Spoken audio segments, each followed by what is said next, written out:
atau menilai, membuka diri atau membuka hati, langkah-langkah kemusyrikan diri. A'udzu billahi minasyaitonir rajim. Bismillahirrahmanirrahim. Aku berlindung kepada Allah dari lemparan-lemparan syaitan yang meranjang. Dengan asma ajaran milik Allah yang Maha Pengasih dan Maha Penyayang. Kita coba simak dengan menilai diri kita di dalam kehidupan ini, mengabdi kepada Allah, supaya kita benar-benar ada dalam keimanan, keyakinan kepada ilahmu adalah Allah. Karena di sini langkah-langkah kemusyrikan atau dosa musyrik. Dosa musyrik ada beberapa perbuatan yang tanpa disadari menyebabkan diri kita terperosok dalam kemusyrikan. Salah satunya diantaranya ialah meyakini adanya kekuatan dalam benda atau perhatikan ayat-ayat berikut.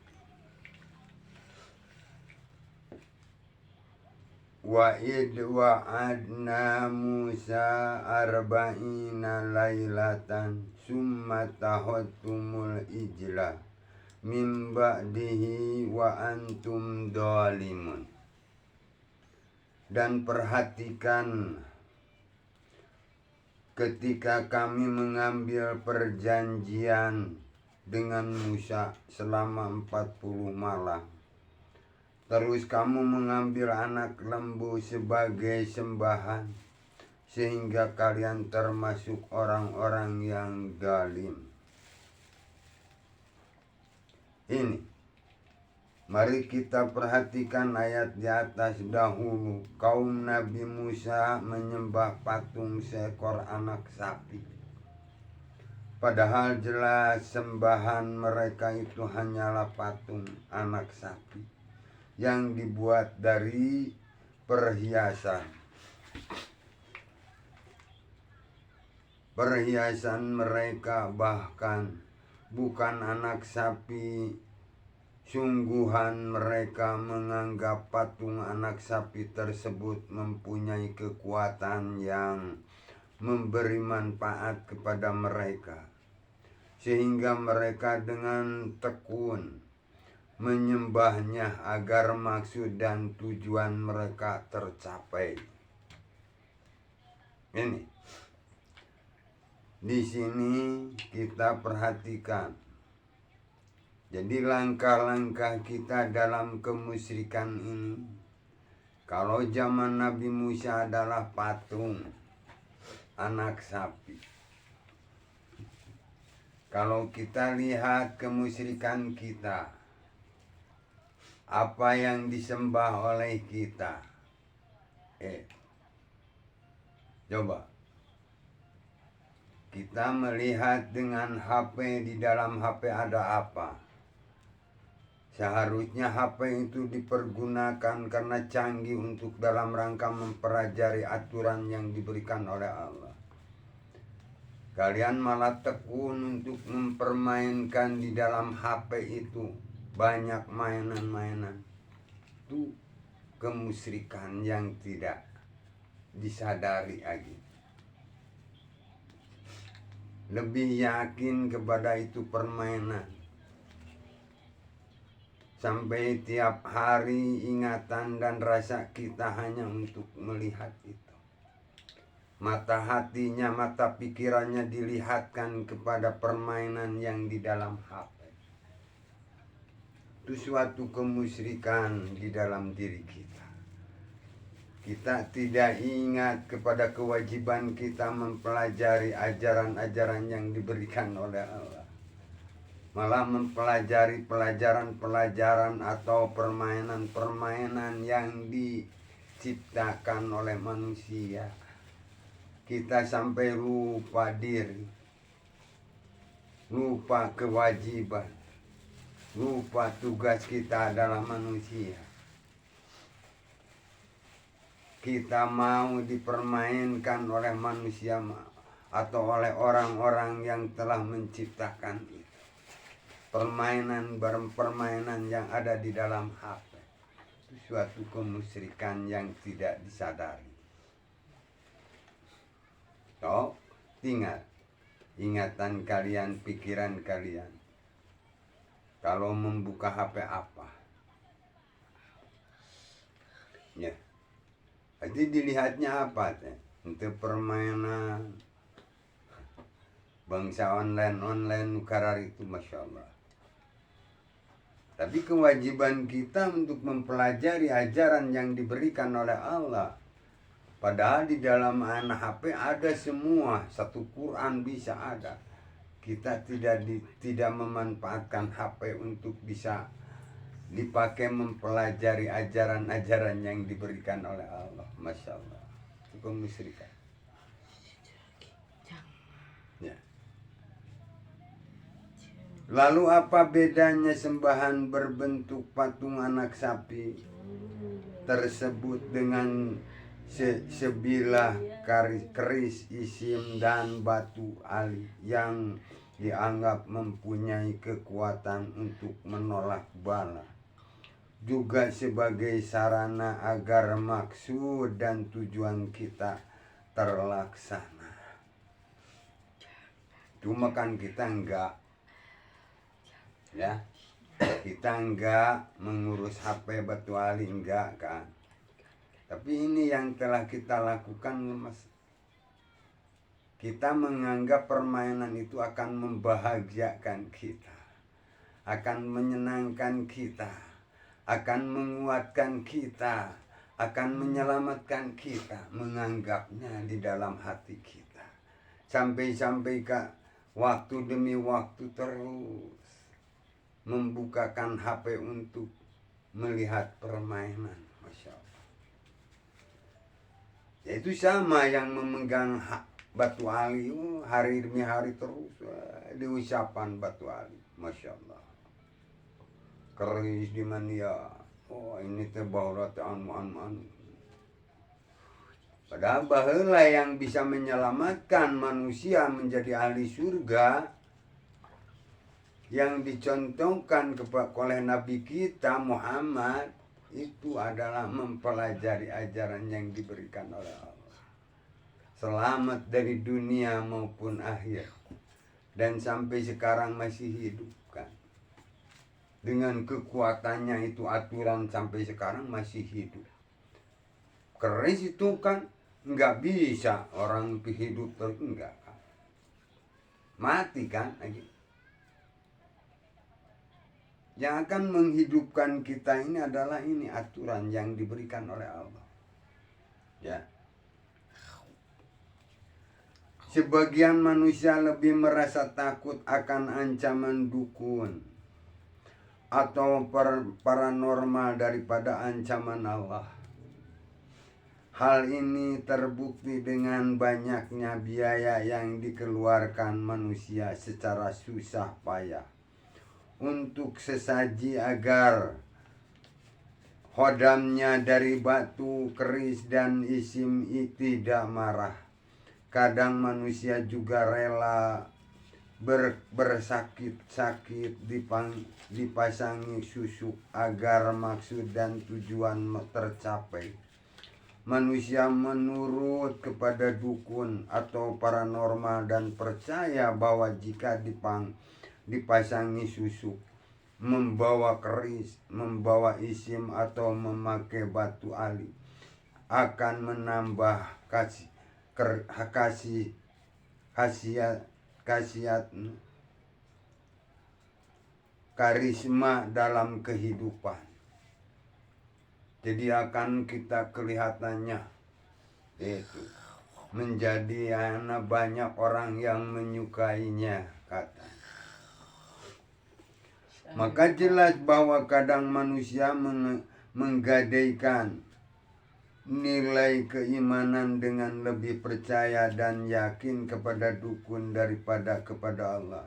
Apakah perbuatan ini tidak sama dengan perbuatan kaum Nabi Musa yang mengambil anak sapi sebagai sembahan? Kadang jiwa manusia tergadai dengan apa yang dikerjakannya. Perhatikan ayat berikut. Tergadai dalam perbuatannya kita. Nah, ini contoh ada. Tergadai dengan pekerjaan. Sampai-sampai semua diakui.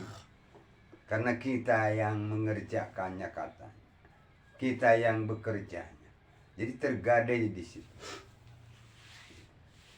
Tidak ingat ini. Semua milik Allah. Yang menganugerahkan, yang menghidayahkan adalah Allah. Sampai ke dipi milik atau dipi boga orang, Masya Allah. Itu tergadai dengan pekerjaannya. Di sini ayat 38, kullu nafsin bima kasabat rahina. Tiap-tiap jiwa tergadai bergantung pada apa yang telah diperbuatnya. Tergadai di situ bahwa ini yang akan menikmatkan kita, seperti ayana di dalam surat itu kan ada. Nonton surat itu. Bahwa manusia menganggap harta bandanya itu akan menyenangkan, akan membahagiakan. Itu kan? Jadi tergadai itu.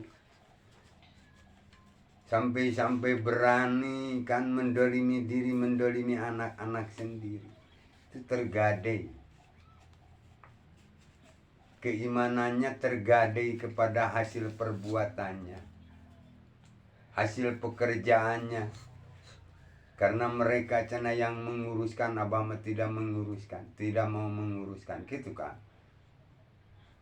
Itu tergadai kemusyrikan itu. Tuh. Arti ini. Jadi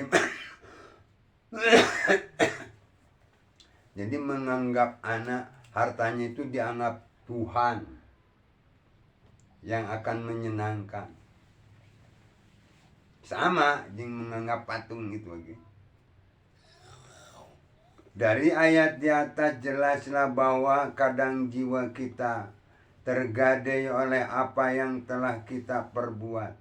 Misalnya tadi siang kita telah mengerjakan sesuatu pekerjaan, maka begitu kita berwudu dan melaksanakan sholat, jiwa kita masih tertinggal di pekerjaan kita.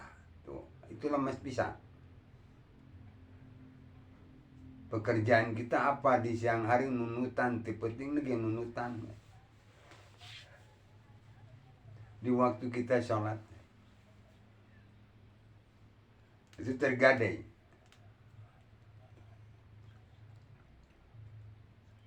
Karena jiwa kita masih tergadai dalam pekerjaan tadi. Ketika hendak tidur pun bisa jadi jiwa kita masih berada pada pekerjaan tadi. Alhasil kita merasa gelisah dan resah. Mungkin tidur pun tidak akan tenang. Gitu. Itu lemas pisang gitu. Abang merasakannya ini. Abang mengalaminya. Abang tergadai kepada apa-apa yang telah dirusak oleh mereka. Ingat terus, itu tergadai kan pikiran kita. Jadi menyangka itu akan menyenangkan kita, mata diingat-ingat. Tapi ini Allah sudah menjelaskan, itu diingat-ingat kan, itu dipikiran. Janji Allah. Berarti karena iman karena itu. Nah ini langkah-langkah kemusyrikan. Lalu bagaimana jika saat kita menghadapi sakaratul maut, jiwa kita masih tergadai dalam gemerlapnya kehidupan dunia. Apa yang akan terjadi saat hendak tidur saja begitu sulit untuk mencapai ketenangan. Apalagi saat kita akan meninggal, Mari kita simak ayat di bawah ini. Jadi tidak akan tenang. Mantap Abah, alhamdulillah ayat dari Allah gitu untuk bisa membersihkan diri, ilham atau menurang petunjuk dari Allah. Tak Abah usahakan kalian kalau sayang sama Abah, jangan sampai ke Abah dibiarkan untuk tidak puasa. Dukung teh puji hadis al-qadim tete ayana Abah diperlukan ini, supaya Abah terus bisa bangun. Karena supaya Abah tidak tergadai. Itu. Memang kalau tidak bisa tidur enggak memikirkan itu, cuman ini kan orang lagi puasa masuk susah tidur gitu. Ini ayat yang di bawah ini, ayat berikutnya. Waman adlamu mimman iftara 'alallahi kadiban au qala uhiya ilayya walam yuha ilaihi syai'un wa man qala sa'unjilu misla ma anjalallahu walau tara idid dolimuna fi gomaratil mauti wal malaikatu basitu aidihim ahriju anfusakum al yauma tujzauna adabal huni bima kuntum taquluna 'alallahi ghairal haqqi wa kuntum an ayatihi tastakbirun. Dan siapakah yang lebih zalim dari orang yang berbuat kedustaan terhadap Allah, atau yang berkata telah diwahyukan kepada saya, padahal tidak ada diwahyukan sesuatu pun kepadanya. Dan orang-orang berkata saya akan menurunkan seperti apa yang diturunkan Allah. Alangkah dahsyatnya sekiranya kalian melihat di waktu orang-orang yang zalim berada dalam tekanan sakaratul maut, sedang malaikat memukul dengan tangannya sambil berkata, keluarlah jiwa kalian di hari ini. Kalian dibalas dengan siksa yang sangat menghinakan, karena kalian selalu mengatakan terhadap Allah perkataan yang tidak benar, dan karena kalian selalu menyombongkan diri terhadap aturan-aturannya. Jadi terhadap aturan-aturannya atau ayat-ayatnya, menyombongkan diri bahwa aturan itu lebih baik daripada aturan Allah.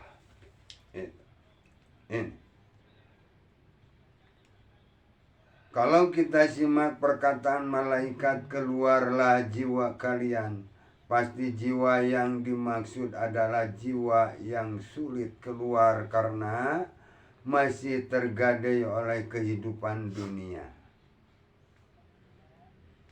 Sama halnya dengan kondisi saat hendak tidur. Kadang jiwa kita sulit keluar dari kehidupan dunia karena jiwa kita masih tergantung di sana.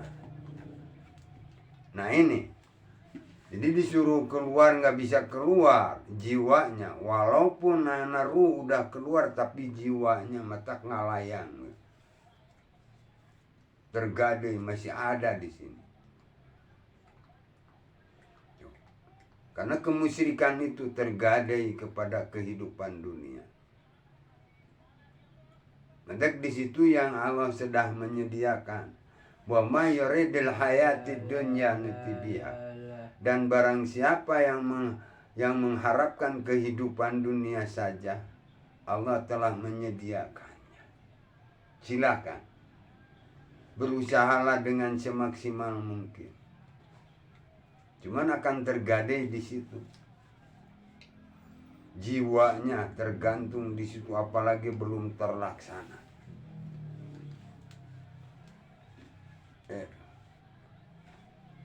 Dan berusahalah dari sekarang untuk bisa memahami aturan-aturan dari Allah agar kita tidak tergadai dengan kehidupan dunia. Bukannya tidak boleh kita memikirkan dunia, tapi pikirkanlah dulu. Kewajiban kita adalah manusia, mempelajari ajaran kemanusiaan. Supaya kita ada rasa rumasa, ada rasa perasaan, ada rasa perikamanusiaan. Sayang terhadap dirinya, takut dengan ancaman Allah menjadi ahli neraka atau mendapat siksa. Itu kan.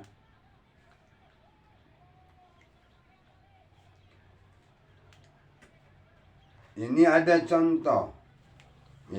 Contoh jika pada waktu siang kita memiliki masalah atau ada sesuatu hal sehingga jiwa kita tergadai di sana.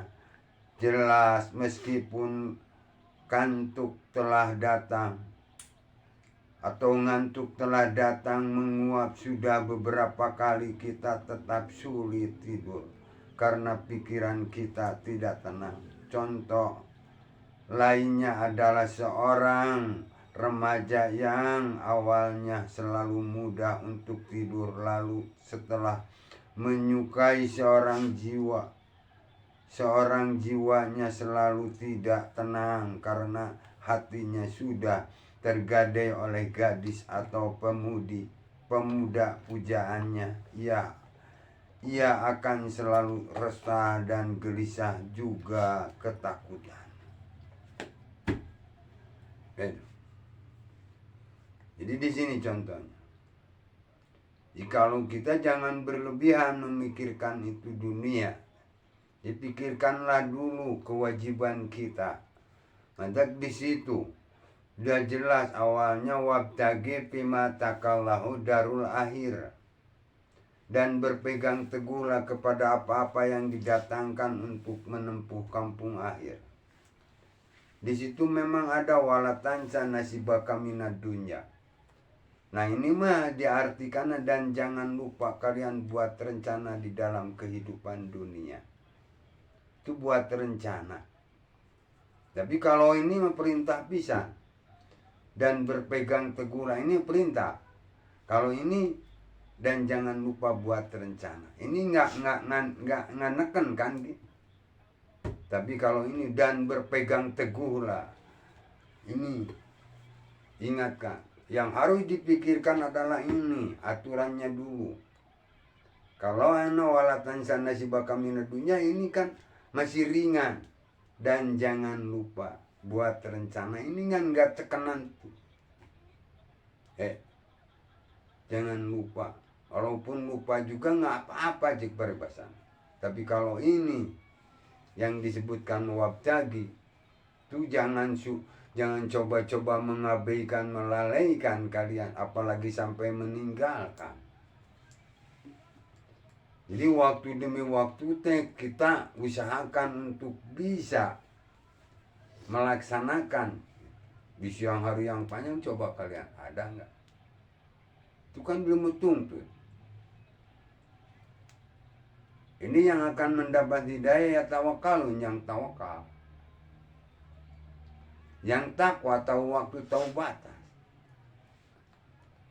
Coba dari pagi sampai sore sekarang pada wabtaginya enggak? Coba. Kalian tergadai kepada apa? Coba. Itu langkah-langkah kemusyrikan. Coba. Ini kan kata Allah talabul ilmu atau ilmu tuntut. Ya, di sini. Nuntut tidak akan ada hentinya, tapi ini malah berhenti. Dari pagi sampai malam begini belum melaksanakannya, menuntut ilmu. Tapi kalau yang dipikirkan apa? Berarti tergadai di mana kalian? Dengan kehidupan dunia kan? Jadi bukan wabtagi dulu, tapi langsung walatansa kan? Dipikirkan dunia terus.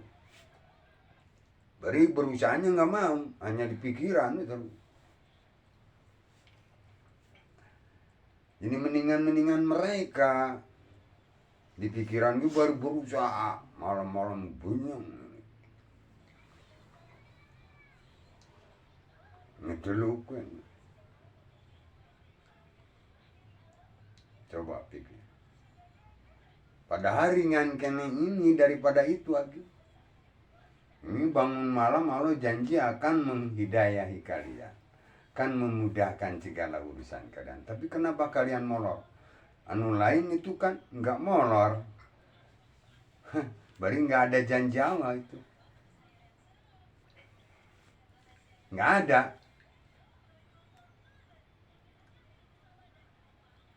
Paling janji Allah diberi tangguh paling sebentar.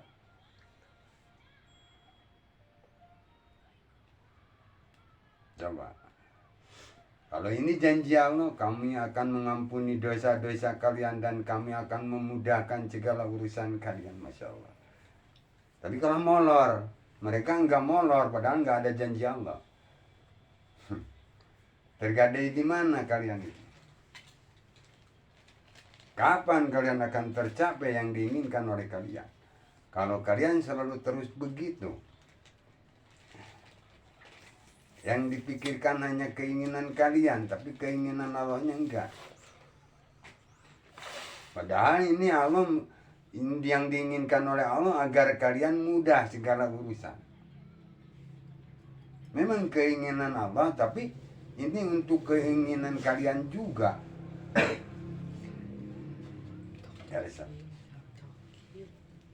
Allah menyuruh supaya keinginan kalian buru-buru terlaksana. Dengan mudah, dengan lancar. Kenapa kalian gak mau wabtagi?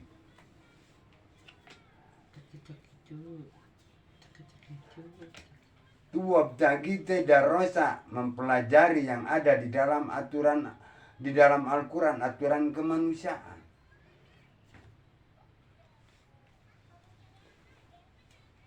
Coba, langkah-langkah kemusyrikan yang kita ini alami gimana? Dari pagi sampai sekarang kalian ada enggak? Anak boro-boro menyusun anak untuk bisa mempelajari aturan-aturan yang diberikan oleh Allah, yang diperintahkan oleh Allah. Ini walatansanya juga kagak.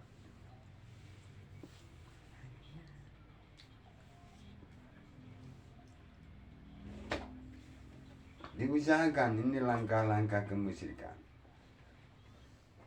Ya, masalahnya orang-orang yang ibaratnya yang di luar pelajaran ini mau udah tinggal kitanya apakah keluar apakah masuk. Mengaku ada di jalan ini, apa ada di jalan ini atau ada di luar jalan ini. Itu menurang sama perbuatan kita, pikiran dan rasa kita ada di jalan ini enggak? Kalau ada di jalan ini kan hari demi hari kan, atau waktu demi waktu takwa, atau waktu taubatan. Jok itu pelajari di ini. La raiba, jangan diragukan lagi fihi eta petunjuk hudan jadi hidayah. Lil muttaqina, bagi orang-orang yang takwa, tahu waktu, tahu batas, taat, patuh dan khusyuk. Mempelajari apa? Eta petunjuk tianu dina Quran. Kalian mempelajari enggak? Coba. lagi mempelajari enggak, dengan akan mendapat hujan teh, mendapat hidayah teh untuk orang yang benar. Waktu itu terus ada waktu kosong, ada waktu kosong. Dia mau kalah kemana, wae? Itu musyrikan.